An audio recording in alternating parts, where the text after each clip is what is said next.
I'd like to start by thanking you for being here. As Sokuzan often does, just let you know that we really appreciate all the support you show through your contributions and your participation. There's a great deal, and I mean a great deal, that goes into keeping this functioning, operating up and running, just being able to continue to make these teachings available, let alone the maintenance of the building. So anything you can offer is always greatly received and appreciated. And again, if nothing else, your greatest gift is your participation in these teachings and practices. I had an idea that possibly I could talk a little bit about the forms, the way I've watched them from when I started practicing back in the early 70s up to the present time, and what I know, which isn't a tremendous amount. I'm not a scholar nor am I a historian, but what I know about different ways that a practice shows up, the different structures and forms. And so in some places, in traditional Zen, Soto Zen, even Rinzai Zen, and Korean practices, there's very, very, very intense control situations happening there. I have a friend, Bupmi, who was trained in Korean Zen. Is it what lineage is that? Do you know? Chogi? Anyway, I know that he had to go for one of his situations that he was in Korea and sit down and not be able to move. And of course, he's a Westerner, so he's not used to sitting on the floor so much. Anyway, he said it was really excruciating to sit through that ceremony. And I went to a ceremony called a mountain seat ceremony, where they install an abbot or a priest of a particular temple. And so SokukoJi Sama was his name. And I went to that, and this is probably in 1992, maybe, in Japan. And in the ceremony there, this went on all day, and I'm not Japanese, and also my joints don't bend so well, even back then, which I think I was in my 50s then. But it was very, very difficult to sit still with all of the rest of the people there, who were all Japanese, and there were no cushions. They're just sitting on a hard wooden floor, and no zapatons, no zapus, whatever. But this is very, very difficult. But I was at that ceremony, wanted to be there for SokukoJi Sama was a friend of my son Takudo, or his given name is Mason. I actually received this that I wear from SokukoJi a long time ago, 30 years ago, a little over that. But I remember that, and also the very kind of intense formality and holding a certain form no matter what. As I'm sure you've noticed, I don't teach that way. Even though early on when I participated in solitary retreats, I didn't hold to a form like that. But in group retreats, everyone is sitting very still, and there might be very little walking meditation or getting up, and you're not supposed to do that unless the gong is struck. So it was very, very difficult to hold still and not move and not pay attention to the fact that my body was really, really sore and hurting. This is back in the 70s. But because I didn't know about what to do about that, I just obeyed. I just did. I thought, well, I'm just not very good at this, and everybody else is doing fine. Of course, they weren't doing fine either. We had a chance to talk to them, which you shouldn't, because it's all functional speech. I don't know if any of you have ever been to a retreat of 2 or 3 weeks or a month or even a weekend. And if you're dealing with functional speech, you can't get to know the Sangha, because you can't talk to them. So this is a very a negative situation that has happened. It happens everywhere. Happens in Shambhala, happens in Soto Zen, Rinzai Zen. There's some kind of a idea that these people have, and I'm not accusing all of the men, but it's probably in that area, that think there needs to be some kind of controlling of people in order to train them.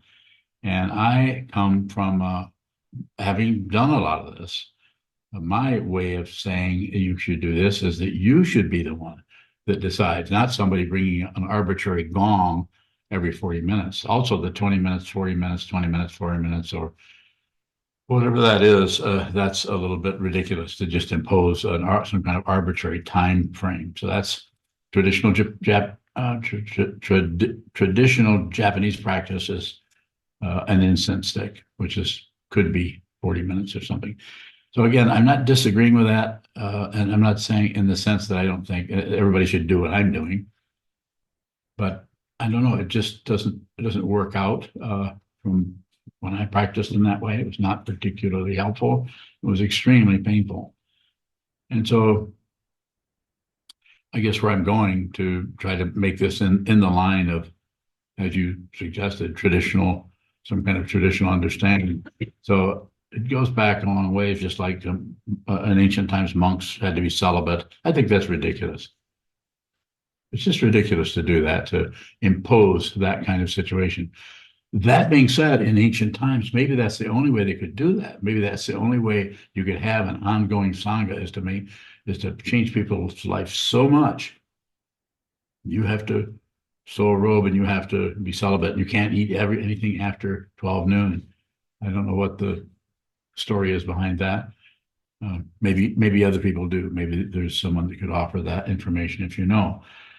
So I'm saying that what has to happen, the way I see it, is a person has to become responsible for their own practice as soon as possible, not count on somebody striking a bell. That being said, we do have someone who strikes the bell, the doan, and the doshi makes the offering. So we still have these formal practices that help us work with our awareness in terms of having the awareness do whatever it's doing, but then that awareness comes together in order to offer incense, in order to bow to the altar, in order to do all of these forms. Some of these forms I think are very, very helpful and necessary in order to train the mind. You have to have something that is besides just thinking kind thoughts. And I have nothing wrong with thinking kind thoughts. In our situation, just to contrast, I'm sure some of you have been practicing in different directions for years. Maybe you already know about all these structures and forms, whether you do it this way and you do this and you have to bow at this time or bow at that time. So I'm quite a bit looser in this area, having practiced in all those directions. I just feel like we should set up the form, and then each person should work with that form as best they can, not obey it, but to observe the form. That means observe when you just can't do that form. Maybe in the morning you don't feel well, so you're not punished because you don't come to sitting. Maybe that you don't even need an excuse. Just say, I won't. But what we emphasize here is communication. You let people know that you won't be there. It's not about, they aren't going to necessarily say to you, why not? If they do, then you can either tell them or don't say anything. The same thing here with functional speech, or noble silence is the other word for functional speech. Means if you want the salt and you're at a table, you can ask for it, but it has to be functional. You can't be gossiping with someone or chattering with someone about everyday situations or entertainment. So you can do that. And then noble silence is the other kind, the more, you could say more strict kind, where you don't talk at all, no matter what. You just don't talk. I participated in meditation retreats many times, many times, where both of those were used. And I didn't disagree. I didn't go against it. I didn't argue or try to talk someone out of it. But having done that, and now trying to set up a situation based on my experiences over the last number of years, what would be the best way to work with this? It's like, I think it's really good to empower somebody as soon as possible to be responsible for their practice and give them forms. Like we had a fellow come here for 2 months, and he probably sat over there and faced that wall as much, or maybe more than anyone here. And it was just a form, and he actually, his way of observing the form was to do the form. That doesn't mean he was any more sane than anybody else. But he also, he was told that it's up to him how to work with that. So then other people come and go, and if somebody is, I often say, I don't know what it's like to be you. So if you're sitting in here, if you're coming to the monastery and sitting, you already have something going for you that I would call some sincerity about training your mind. So you come here, someone comes in here, then you already have that, but I don't know what it's like to be you or to deal with your mind stream. So I would say, the way I say it is get in here, sit as much as you can.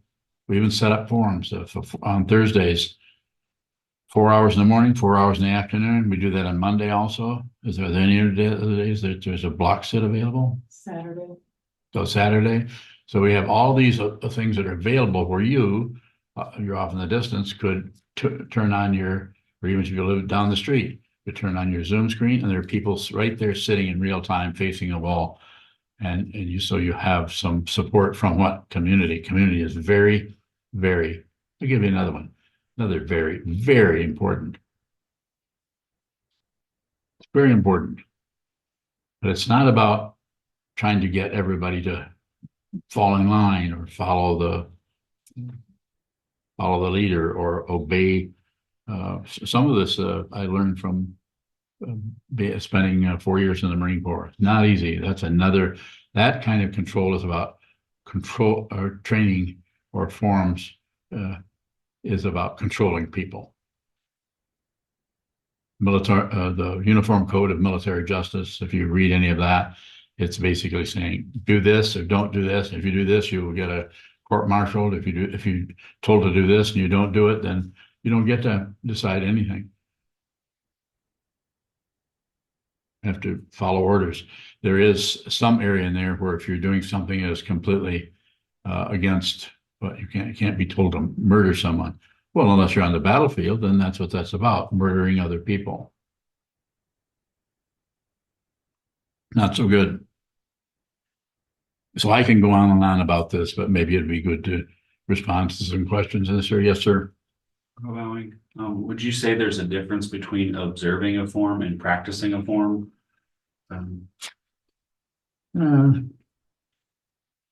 So my way of talking about observing is if you don't come to practice, if you just don't show up, but you're observing that you're not showing up, I think there's something to be said for that. You're responsible. You know why you're not there, and you know whether you're deceiving yourself. You're part of the community. You've agreed to do this. You know if you're a monastery resident, then you need to relate to these forms as directly as you can, especially if you're a fully ordained monk, and you need to be here as much as you can. And so what was the question? I asked if you would say there's a difference between observing a form and practicing a form.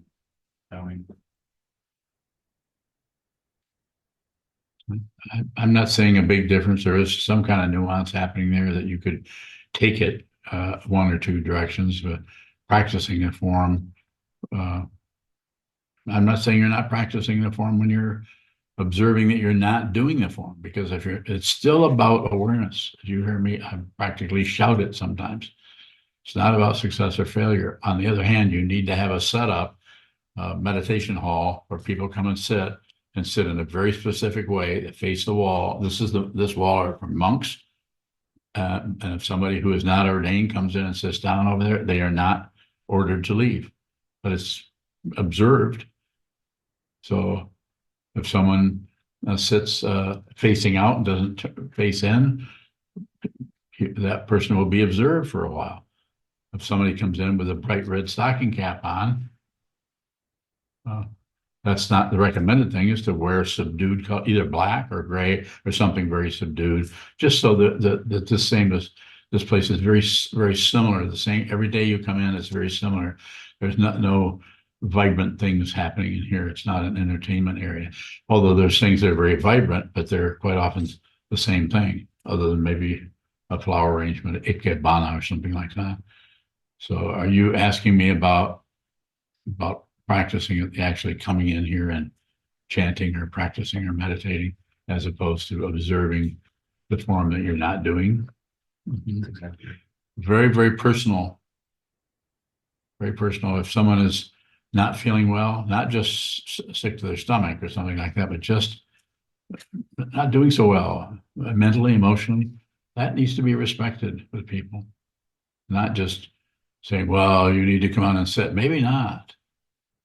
Maybe not. Maybe, yes, go ahead. Shadow bowing. Are we still training our mind when we're observing how we're not doing the Yes. forms?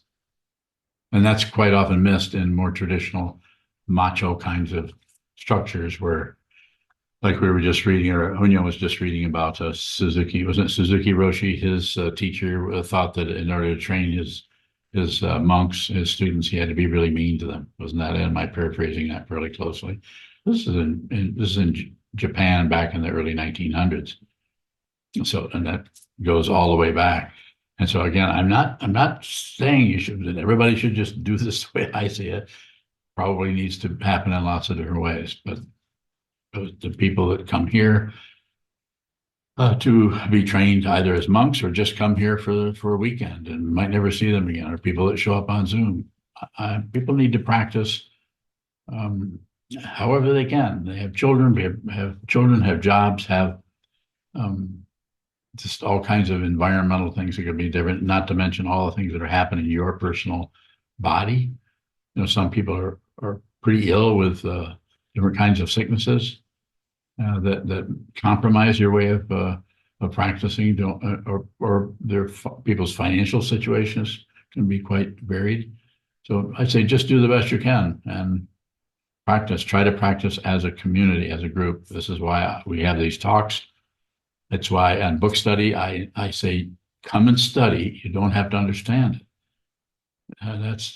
You can have lots of questions around that because I'm very definite about it. It is about the awareness. It doesn't matter whether it's awareness that you understand it or awareness that you don't understand it. If you're endeavoring to understand it, that's the awareness, whether you succeed or not. This is just a way of working with relative truth and ultimate truth. Go ahead, sir. Shadow bowing. You often say how you don't teach what you were trained in, you teach what you see. And you were just saying how you want to empower us to be responsible for our own practice. So why, considering that, why do we have a uniform form that like the monastery resident is to follow? Yes, and some of those, if you avoid the forms altogether, you'll be asked to leave. Maybe not right away, might give you a lot of space. There are people here that are fully ordained monks that are not aligning themselves with the forms the way I've asked others to do. You know that. But everyone's different. Everyone's wiring, everyone's way of working with authority. This is not about obeying anything. Are you one of them? What's your next question? Shadow bowing. That's a great area for me to ask about because it's like you're asking us to do both things. Like you're asking us to do these forms, but you're also asking us to don't do what we're told. I am. Help. Well, I'm here. Ask me questions about it. I want you to work with your consciousness, not just your thinking process. And there isn't any other way to do this. I can't just say stop thinking. You can't do that.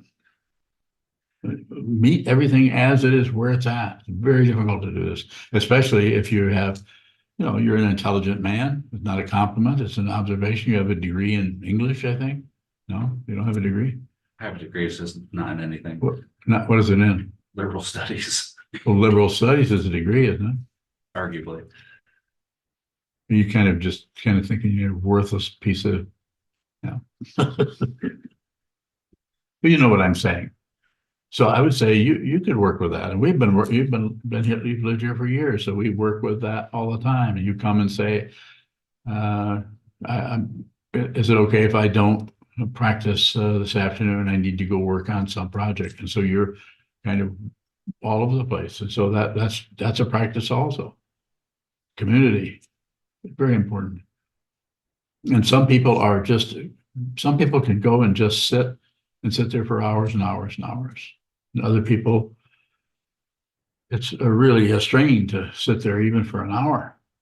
And that doesn't mean that the people who are sitting there for hours and hours and hours are somehow better or more advanced. it could be the other way around, or it could be half and half.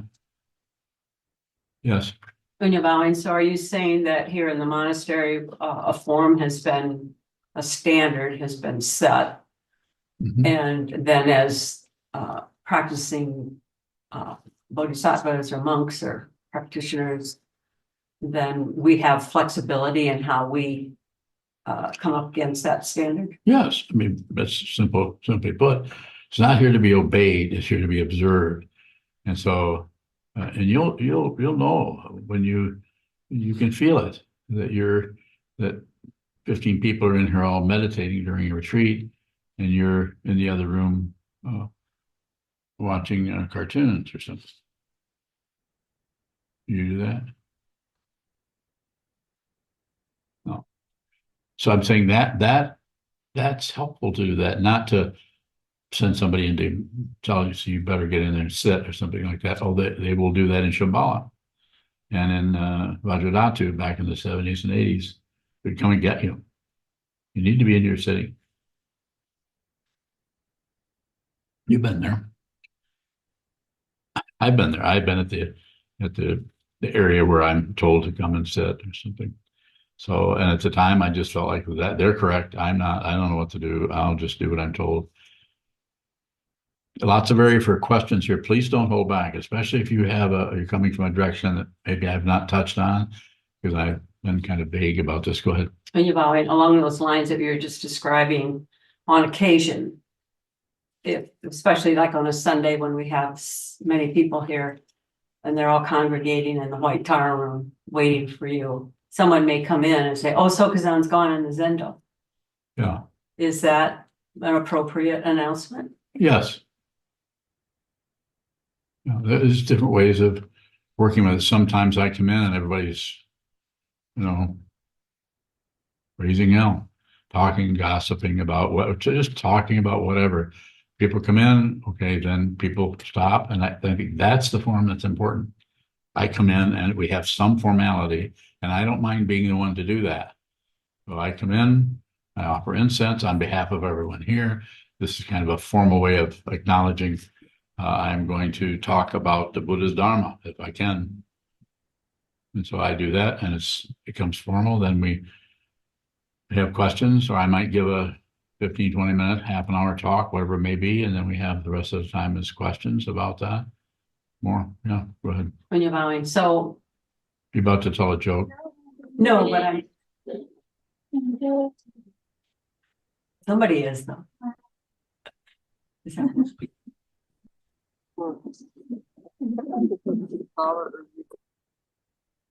What is that, Wando?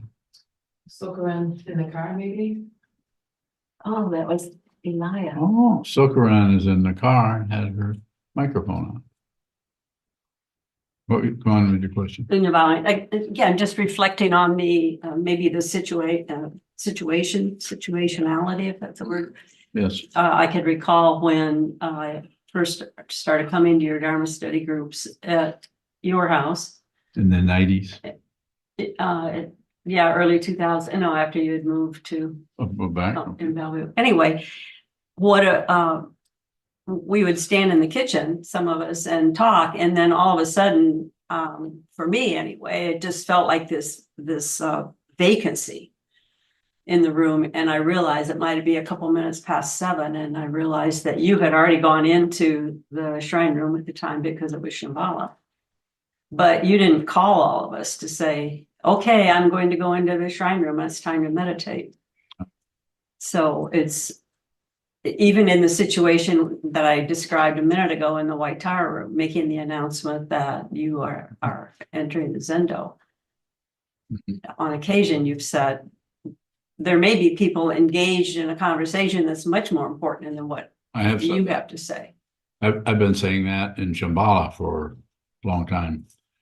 In Minneapolis, when I was there, we would have a Wednesday night book study or something. And I would go in and we sat in a circle in that situation and read about the book and talked about it. There was no teacher showing up there. I was not functioning as a teacher, but people would say, "Shall I go get those people in the kitchen? They're still out there." And it was the same situation. I says, they know we're in here. They can, if they need to keep talking for a while. But I feel it's very necessary for people to talk to each other. It's a good idea. And in here, with that situation, it's a little bit different because we have a lot more people. And also this has more of a formal structure to it as a teacher functioning that way rather than a book study where someone is a facilitator. But I've worked as a facilitator for 30, 35 years rather than a teacher. Yes. Would you mind? I think what I'm trying to get to is when does the flexibility of a standard basically eliminate the standard? Bond. So I suppose that could happen, but hasn't so far. I think there's some sincerity there. And also think of what we're doing. We're actually training our minds to see more clearly. We're not training our minds to get a degree in zoology. It's a different kind of training than is the conventional, has some aspect of that to it. But it's a different kind of training where you won't even know, you will not even know the way in which your mind is trained. If you do, it's not wrong. But that's why I'm here to tell you, as you go along, you feel like you don't understand or you're getting worse or you're saying, do it anyway. Please continue, return to, so we have something like the 3 jewels. Return to the teacher, the teaching, the community, or the Buddha, the Dharma, the Sangha, whatever works for you. Return to that. You return to that because in that way you can continue and you will not necessarily be ambushed by hope and fear. Ambushed into thinking, oh, I can't keep doing this because. You just continue. Hopefully, if you have a teaching and you have a teacher, and you have a community that has enough sanity, it's not going to be completely sane, but enough sanity so that you can continue to come back and make use of of other people that are also trying to train their mind. They're working with their 3,000-year-old craziness coming from who knows where, other lifetimes. Have it as you will. Chisho, do you have a question? Jishwawing, the individual freedom to practice and to observe the form feels like a Pratyeka Buddha path. Where is the vow of putting others before oneself or to be with others, to be with the Sangha? Where does that come into this equation? I think Pratyeka Buddha or self-styled Buddha. I don't see where the way in which the forms are taught here are particularly promoting a self-styled Buddha. I'm not denying your insight into it, but I'm saying I don't think it's doing that. And part of the reason it's not doing that is because of the teacher. I don't have thousands of students. I don't even have hundreds. I have a few dozen, not very many. And so therefore I'm able to talk. If I can talk to anyone that takes this seriously, is going to want to talk to me. If they come here personally, that's the best. But if I talk to somebody once every few weeks or once a month or once every couple of months on Zoom, that seems to be enough to connection there where I can possibly help them with if they seem to be going off in that self-styled, I'm more enlightened than you are kind of thing. So did I get close to what you're looking for? Or is there another? Jishwawing, no, I'm wondering about the tension between having absolute freedom, especially for those who are, let's say, monks and those who have taken the vow. The freedom, so to say, to do whatever they want, still it is their practice because they are still observing. Tension between that and the vow they have taken to be with all people, especially the Sangha. So that tension is what I'm wondering. To me, the way you're describing it feels like people are practicing on their own, in their own way, in their own time, whether they show up at the book study or whether they show up at the sitting practice, it doesn't matter. It does matter, and they're not doing that. I'm here. I know what everyone is doing. that lives here. As far as I don't know what people who are off a long ways away. And you are correct in some ways. Some people, I'm telling them what I want them to do, and they won't do it.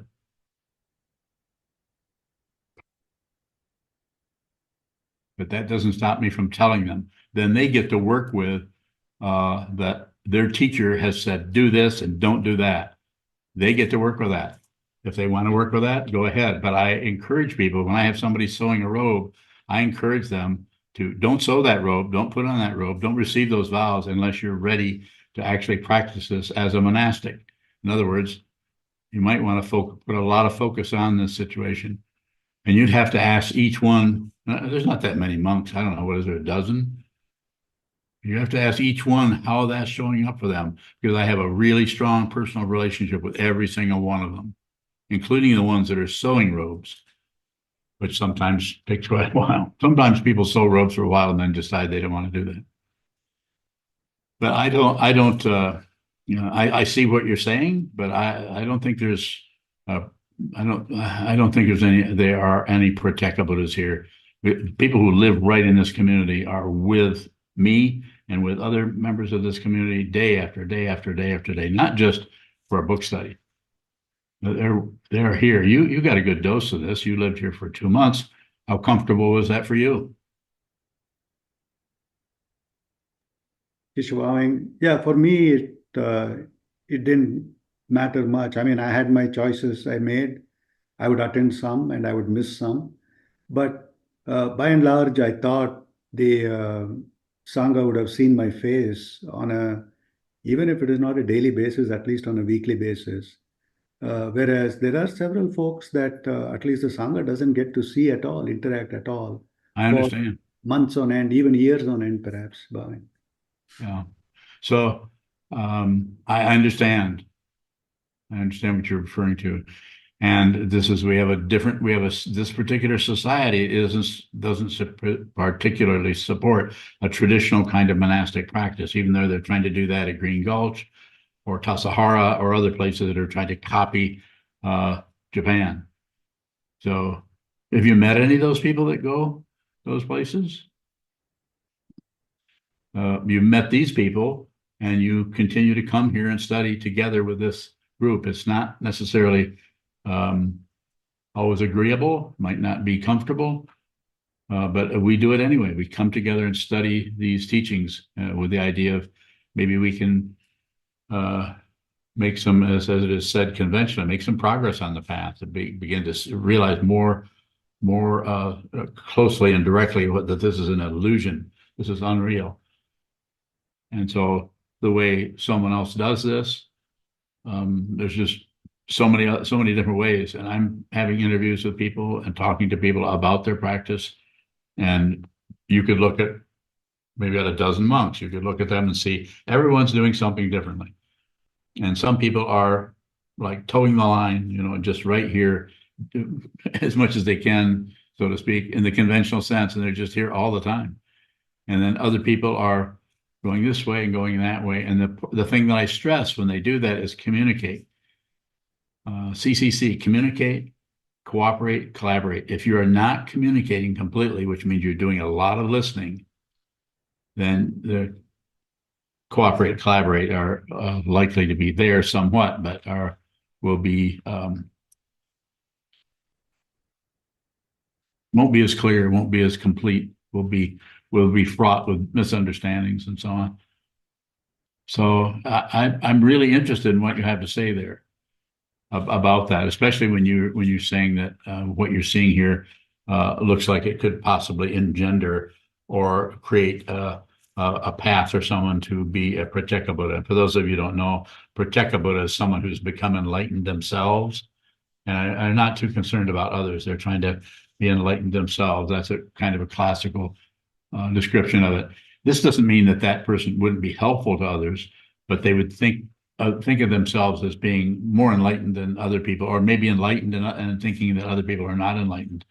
Whereas on the Mahayana path, go from the Shravaka or self-styled, not self-styled, but listeners, Shravaka, someone who hears the Dharma and begins to practice, and the Pratyeka Buddha who could fluff themselves up like they're liberated or they're beginning to be liberated or they know more than everyone else.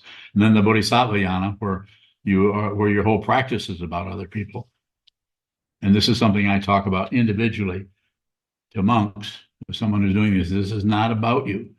I mean, it may be about you in some ways, and maybe in some ways really intensely, but it's basically about working for the benefit of others. And the ultimate understanding is there really aren't any others. So it's quite a conundrum, what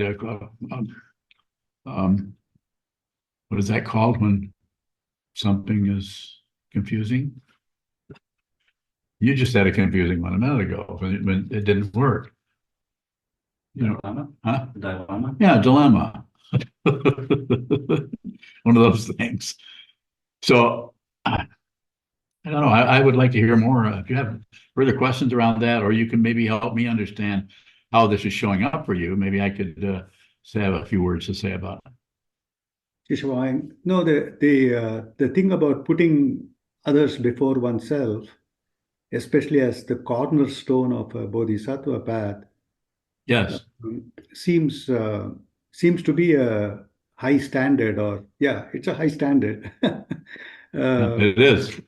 And it is in that context I was wondering, especially even if it is not all and sundry around the world, at least the Sangha, which is a pretty small group, I was wondering about how people who have taken the vow are putting the Sangha before themselves. That is where my dilemma. So a lot of the practices, you may know, and the way that I talk about this, a lot of your time is going to be spent seeing how you can't quite do that. A lot of it is an awareness practice because there's a confusion about self and other. There's still a belief that this is a separate being from those guys. And so that a lot of it, so it's to work with that vow in such a way that you see that your self-centeredness, your self-deception, it starts to get stronger, and it can be extremely challenging. I have people tell me, practitioners, how they're endeavoring to work with that self-centeredness, and I encourage them. I say, just see it, continue to sit, continue to practice. And some people are, depending on the person, because I have done lots of different practices, I may give someone practices to do that I'm not giving to others. I don't teach as a blanket teaching. What I teach in a blanket way over to everybody is shikantaza, because it's both a very, very simple practice that anyone can begin doing. And it's also an ultimate practice of which could be called a mahavipassana. It's just awareness of everything all at once, but that takes a while to train in that. And so but I can see where you would have some concern, but functioning as your teacher, talking to you occasionally when we talk about your practice, and talking to all these other people, which sometimes some people I talk to, like I said, once a month, some people more often than that, some people I'm texting back and forth daily with them, so that I'm in touch with what's happening with that particular person and their practice as much as I can without interfering with it, but trying to be supportive to them in the way that they're practicing with their particular mind stream. So everyone's wiring, everyone's karma, everyone's causes and conditions that brought you into this world are so different. But what we all have in common is we've all been inspired by the words of awakening, the words of the Buddha, just that you could actually return to some kind of basic sanity instead of continuing to spin around and fight with yourself or fight with others, or be at the mercy of your own emotions and so on. So you may realize your true nature, you may not. So there's no guarantee of anything, because it is a spiritual path. Further, Chisho, do you want to go further? Okay. So there's nothing to correct, even when it comes to a Pratyeka Buddha, nothing to correct. That person may need to, because of their dynamic, may need to go through that. But if I have a student who considers me their teacher, and they're functioning as a Pratyeka Buddha, won't last. I'm saying it won't last. It can't. I mean, how are they gonna? How am I gonna put up with that crap? I mean it. Ask anybody. Ask my wife.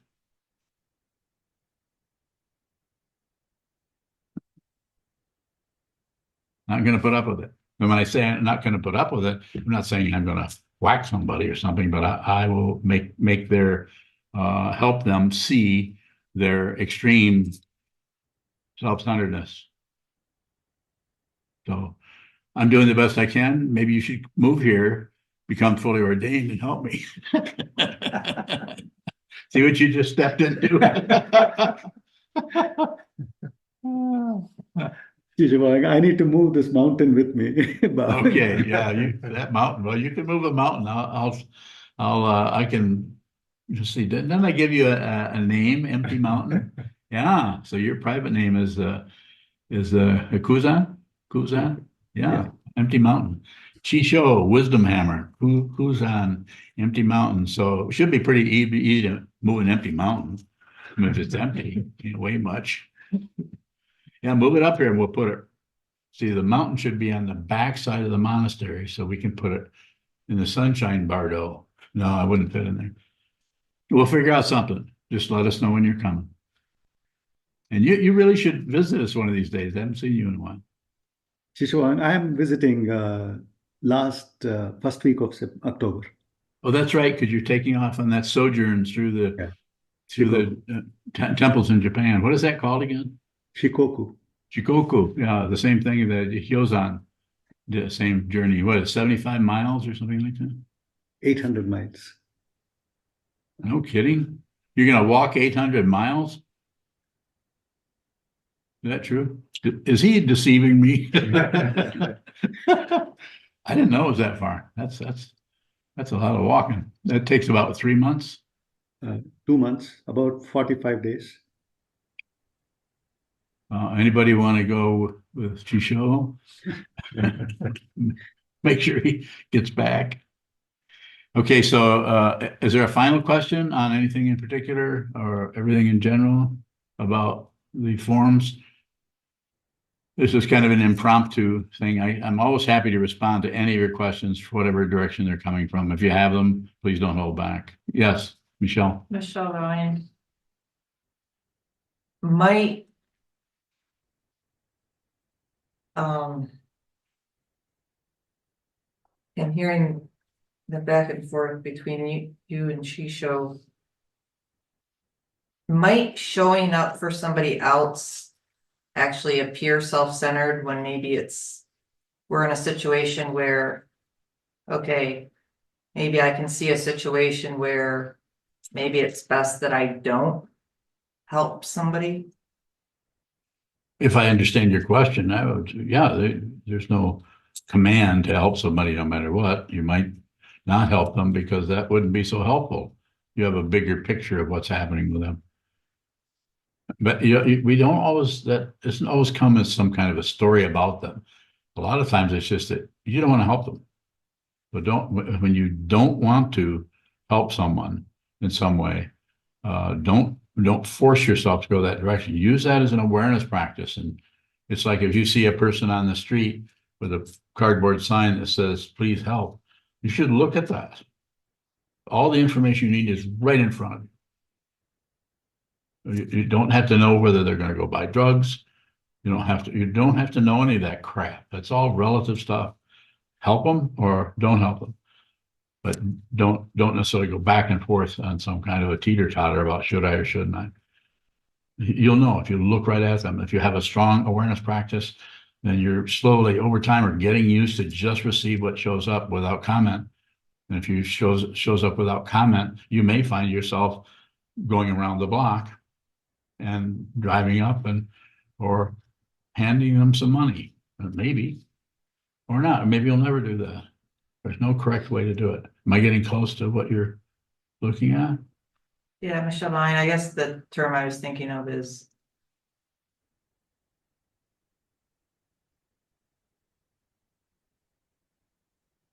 might that, from an outsider's perspective, a certain action look self-centered, Well, it could, More but it doesn't matter so much what people are saying. We're going by that all the time. We're wondering what people are thinking about what we're thinking about what they're thinking.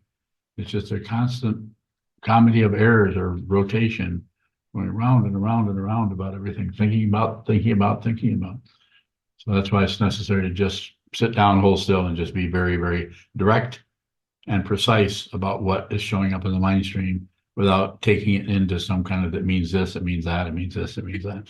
Do that, and that will begin to show up the boundary between meditation and post-meditation, to speak about it very relatively, will begin to collapse. And it'll be the same consciousness if you're sitting on a cushion looking at the wall, or if you're getting in your car, or if you're talking to someone out in the parking area, or if you're having lunch with someone. It's the same consciousness that starts to just receive everything. That can be done. And then you can observe how some things you do and some things you don't do, but you don't conclude things about them. You just function. And at the same time I'm saying that, you can't really just tell yourself you're functioning. That won't work. You can't say, well, I'm just functioning. Someone criticizes you about this or that, you come back, well, I'm just functioning. Not so good. You just robbed a bank and you're telling me you're functioning? Well, I needed money. The bank was there. So I stole the money. But you can see it's a silly thing, but it's that kind of thing. Have a willingness to not know who you are, what's going on.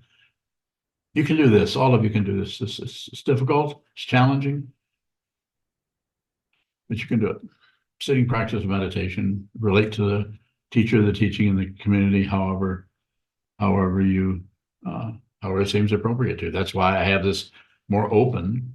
And I'm not, I know Chisho was mentioning about someone who's self-styled, or they're giving too much, perhaps, maybe what you're saying, you're giving too much freedom to go in this way and that.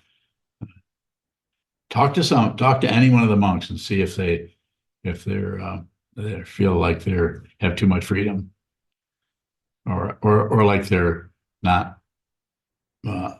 somewhat under the thumb of this person. I would say they're under my thumb, except for, hi, what's happening? Say a question. You have a question? Yeah. Go ahead. Should we help the homeless people or not when they're smoking? Should we help homeless people when they're smoking? Yeah. Yeah, get them some cigarettes. Okay. But you don't smoke. If I hear about you smoking, I'm going to talk to your mom.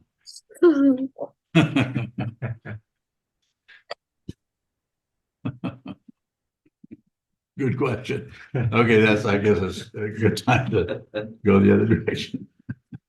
Thank you for coming, for attending this Dharma talk. Thank you for all of your help in supporting this community, both by attending, by practicing, and by financially supporting us. We need your help. Please continue if you can.